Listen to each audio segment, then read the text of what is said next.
Welcome back to my grammar tips YouTube channel. আজকে দেখো 10টি প্রিপোজিশন নিয়ে এসেছি। খুব ভালো ভালো শব্দগুলো খুব জানা দরকার এবং তারপরে কি প্রিপোজিশন বসছে চলো দেখে নিই। প্রথম এক্সাম্পল কি আছে, হি ওয়াজ কনভার্টেড টু ক্রিশ্চিয়ানিটি। দেখো কনভার্টেড কনভার্টেড মানে আমরা জানি যে পরিবর্তন হওয়া। তাহলে প্রথম এক্সাম্পল কি আছে? প্রথম এক্সাম্পল আছে কনভার্ট, অর্থাৎ এই যে কনভার্ট আছে, কনভার্ট শব্দের পরে কিন্তু আমাদের টু বসাতে হবে। তাহলে কি এক্সাম্পল হলো, হি ওয়াজ কনভার্টেড টু ক্রিশ্চিয়ানিটি, সে ক্রিশ্চিয়ানিটিতে পরিবর্তন হয়েছে। আবার তারই সঙ্গে একটা এক্সাম্পল আছে যে মাই জয় ওয়াজ কনভার্টেড ইনটু সরো। তাহলে আমরা জানি যে ইনটু ব্যবহার মানে একটা অবস্থার পরিবর্তন হয়, অর্থাৎ আমার আনন্দটা কিসে পরিবর্তন হয়েছে? দুঃখতে পরিবর্তিত হয়ে গিয়েছে। তাহলে কনভার্টের সঙ্গে কি হলো? কনভার্ট টু হলো এবং কনভার্ট ইনটু হলো। দ্বিতীয় এক্সাম্পল দেখি, I shall Converse with him on or about the matter. তাহলে কনভার্স মানে কথা বলা, আই শ্যাল কনভার্স মানে আমি কথা বলবো, মানে টক, উইথ হিম তার সঙ্গে, on or about the matter এই বিষয়টি সম্পর্কে। তাহলে কনভার্সের সঙ্গে কি হলো? কনভার্সের সঙ্গে উইথ হলো, মানুষ বোঝাতে উইথ হলো, এবং কোন বিষয়ের উপর? অন অ্যাবাউট কিন্তু বসলো। তাহলে কনভার্স উইথ এবং অন বসতে পারে, অ্যাব বসতে পারে। 3 নম্বর এক্সাম্পল কি আছে, the hall is very convenient for holding meeting. তাহলে কনভিনিয়েন্ট মানে কি? সুবিধাজনক। যে হল ঘরটা আছে সেটা কনভিনিয়েন্ট ফর হোল্ডিং মিটিং, হ্যাঁ, মিটিং যে করবে সে হল ঘরে, সেটা কিন্তু সুবিধাজনক। কনভিনিয়েন্টের পরে কিন্তু ফর বসলো। তার সঙ্গে একটা এক্সাম্পল কি আছে, come any time at your convenience. তাহলে তোমার সুবিধা মতো, অ্যাট ইয়োর কনভিনিয়েন্স মানে সুবিধা মতো, তোমার সুবিধা মতো তুমি এসো। 4 নম্বর এক্সাম্পল কি আছে, he has no control of or over himself. তাহলে কন্ট্রোলের পরে কি হয়?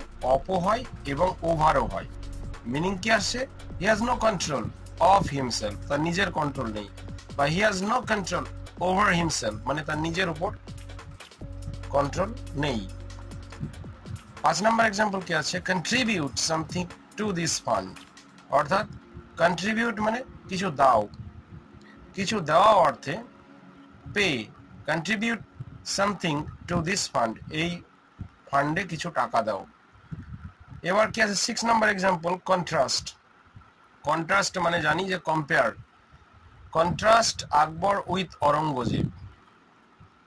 যখন একই বিষয়ের সঙ্গে হবে, একই আকবর এবং অরঙ্গজেব দুজনই মুঘল সম্রাট, সুতরাং সেই যুগের মধ্যে আছে, তাই একের সঙ্গে আরেকজনের কথা বলছে, তাই উইথ ব্যবহার হলো। Contrast with you your brother is poor. তোমার সঙ্গে যদি তুলনা করি তাহলে তোমার ভাই হচ্ছে গরিব। 7 নাম্বার এক্সাম্পল কি আছে? 7 নাম্বার এক্সাম্পল আছে, your action is contrast to your profession. দেখো এই কন্ট্রাস্ট, এবার কিন্তু মিনিংটা চেঞ্জ হয়ে গেল। Your action is a contrast to your profession. তোমার প্রফেশন অনুযায়ী তোমার কাজটা কিন্তু বেমানান, একদম বিপরীত হয়ে যাচ্ছে, কন্ট্রাস্ট হচ্ছে। অর্থাৎ কন্ট্রাস্ট যখন দুটো ডিসিমিলারিটি বোঝাবে তখন তো কন্ট্রাস্ট টু হবে। 8 নাম্বার এক্সাম্পল কি আছে, the success of the mission is contingent on or upon the reception it gets from the public. তাহলে কন্টিনজেন্টের পরে অন বা আপন বসে, যেমনটা হয় ডিপেন্ডের পরে যেমন অন বা আপন বসে, সেরকম ভাবে কন্টিনজেন্টের পরেও কিন্তু অন অথবা আপন বসে। The success of the mission is contingent, এই মিশনটার উদ্দেশ্যটার সফলতা কোনটার পরে কন্টিনজেন্ট করে, নির্ভর করে কোনটার উপর? The reception it gets from the public.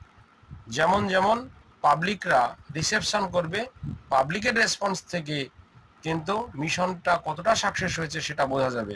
তার মানে contingent on the reception it gets from the public, নির্ভর করা অর্থে হয়।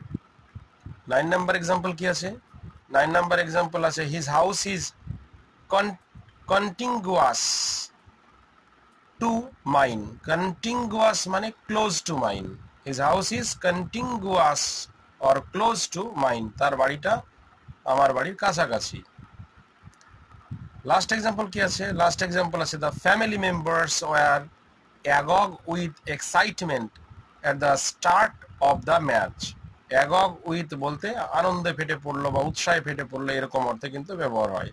The family members were agog with excitement at the start of the match. তাহলে কিন্তু আমরা অনেকগুলো শব্দ জানলাম, নতুন নতুন শব্দ জানলাম, এবং তারপরে কোন প্রিপোজিশন বসে, কনভার্ট টু হয়, কনভার্ট ইনটু হয়, কনভার্স উইথ হয়, অন আর অ্যাবাউট হয়, কনভিনিয়েন্ট ফর হয়, হ্যাঁ, কন্ট্রোল অফ হয়, ওভার হয়, কন্ট্রিবিউট টু হয়, কন্ট্রাস্ট উইথ হয়, টু হয়, কন্টিনজেন্ট অন বা আপন হয় নির্ভর করা অর্থে, কন্টিগুয়াস ক্লোজ টু হয়, অ্যাগগ উইথ হয়। যে কোনো চাকরির পরীক্ষাতে এই প্রিপোজিশন তো 1 নলে 2 মার্ক আসেই।